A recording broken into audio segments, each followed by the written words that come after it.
सर्व ताईंना नमस्कार. सर्वांचं पुन्हा एकदा नवीन व्हिडिओमध्ये स्वागत आहे. आज आपण बघणार आहोत प्रिन्सेस कटचा पपमध्ये व्यवस्थित फिटिंग, परफेक्ट पूर्ण कटिंग आपण एकाच व्हिडिओमध्ये बघणार आहोत. त्यासाठी व्हिडिओ स्किप न करता व्हिडिओ पूर्ण बघा.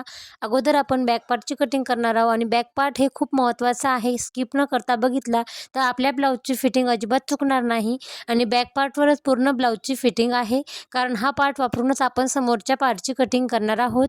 तर त्यासाठी मी तयार उंची टाकली आहे 14 इंच ब्लाऊजची आणि आता शोल्डरची मार्किंग करत आहे. तर शोल्डरची मार्किंग आहे 5.5 इंच मी शोल्डर घेत आहे. आर्महोल आपण चेस्टनुसार घेत असतो. आर्महोल म्हणजे ब्लाऊजचा मोंढा. तर 36 साईजचा हा प्रिन्सेस कट ब्लाऊज आहे.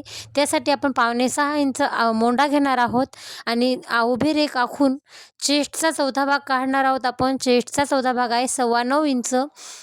9.25 इंचावर आपण एक मार्किंग करून घेत आहोत आणि आडवी रेषा जोडून मोंढ्याचा चौकोन आखून घेणार आहोत. तर बघा, आता कमरेचा चौथा भाग काढायचा आहे 8.5 इंच आणि त्यात 1 इंच प्लस करायचा आहे, तो म्हणजे टक्ससाठी, आणि दोन्हीही मार्किंग जोडून घ्यायचे आहेत. दोन्हीही मार्किंग जोडून झाल्यावर फिटिंगसाठी आपण 2.25 इंच ठेवणार आहोत. तुम्ही तुमच्या आवडीनुसार जास्त ठेवू शकता. तर फिटिंगसाठी मी 2-2 इंच मार्किंग करून उभी रेषा आखून घेतली आहे आणि मोंढ्याची रेषा जोडून घेते. आता आर्महोलची मार्किंग कशी करायची ते बघा. तर त्रिकोणमध्ये आपल्याला 1 इंचावर मार्किंग करून गोलाकार आखून घ्यायचा आहे. स्केलच्या साहाय्याने मी गोलाकार आखून घेत आहे.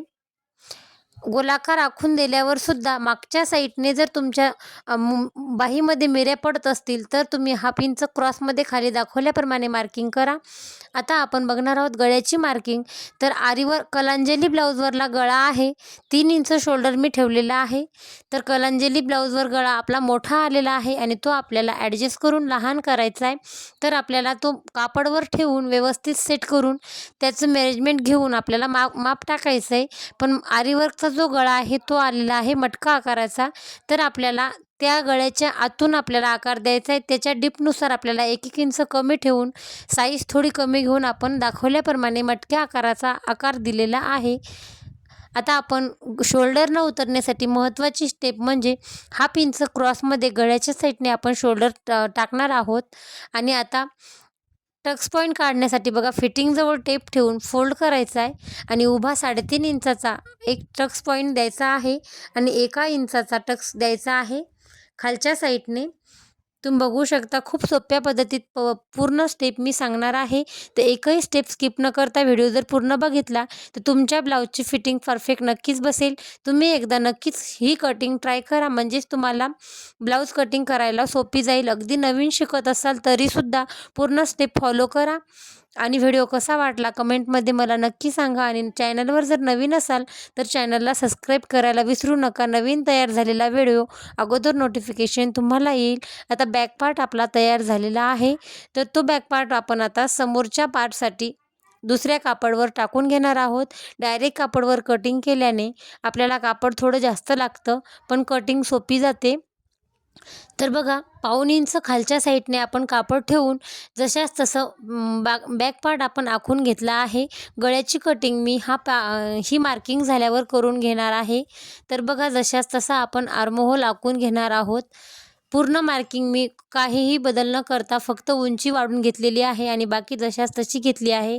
तर बघा, एक स्टेप तुम्ही नक्की फॉलो करा, कुठेही न चुकता पूर्ण स्टेप जर तुम्ही फॉलो केल्या तर तुमचं ब्लाऊज खूप छान आणि सुंदर असा बसेल. आणि कुठे समजलं नसेल तर कमेंटमध्ये मला विचारा. तर बघा, समोरच्या गळ्याची उंची 6 इंच टाकलेली आहे.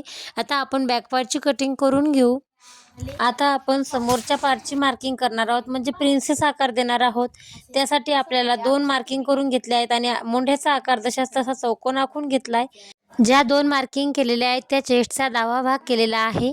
आता आपण टक्स पॉईंट काढणार आहोत. टक्स पॉईंट आपल्याला चेस्टमध्ये आपल्याला 1 इंच ॲड करायचा आहे, म्हणजे 10 इंचावर आपण एक मार्किंग करणार आहोत. शोल्डरच्या मधून ते उभा टक्स आपण 10 इंचावर करणार आहोत आणि तिथून आपण प्रिन्सेस आकार देणार आहोत. तर बघा, आर्महोलमध्ये कोपऱ्यापासून 1 इंच धरून आपल्याला त्या तिन्ही मार्किंग जोडून घ्यायच्या आहेत दाखवल्याप्रमाणे.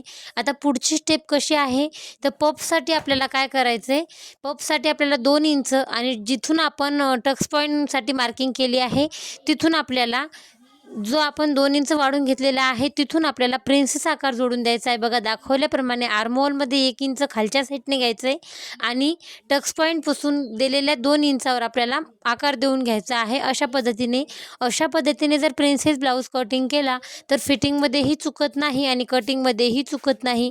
एकही स्टेप स्किप न करता आर्महोलमध्ये 1 इंच वाढून घ्या आणि जो आपण कटिंगमध्ये 2 इंच वाढून घेतला आहे तो समोर 2 इंच वाढून घ्या. म्हणजेच आपला प्रिन्सेस ब्लाऊज अजिबात चुकणार नाही. परफेक्ट ब्लाऊजची फिटिंग तुमची येणार आहे. आता आपण तयार झालेले पार्ट कटिंग करून घेऊ.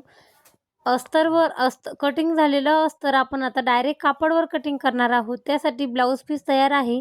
हा आहे कलांजली साडीवरला ब्लाऊज पीस आणि आरीवर्कचा पूर्ण ब्लाऊज आहे. तर व्यवस्थित सेट करून अस्तर स्लीव्हची कटिंग अगोदर केलेली आहे. गळ्याचा आकार खूप मोठा आहे पण पॅटर्न त्याच्यावर ठेवून आपण अगोदरच कटिंग केला होता. तर आता व्यवस्थित आपण कटिंग करून ब्लाऊज तुम्ही बघू शकता परफेक्ट